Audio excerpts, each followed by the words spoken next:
in Mecca, most people were still worshipping the idols or the sun or the fire, okay?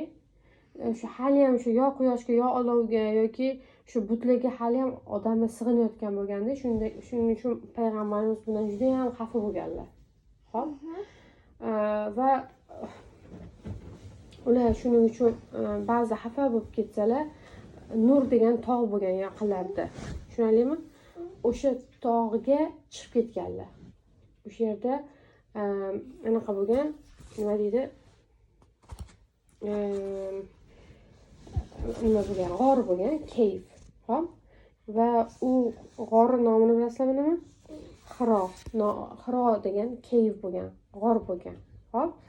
O'sha yerga kirib, payg'ambarimiz doim duo qilib, doim Allohga anaqa qilganlar. Allohga worship qilganlar. Xo'p? Shunday qilib payg'ambarimiz doim nima deydi? Xushxulq, doim odamlarga yordam beradigan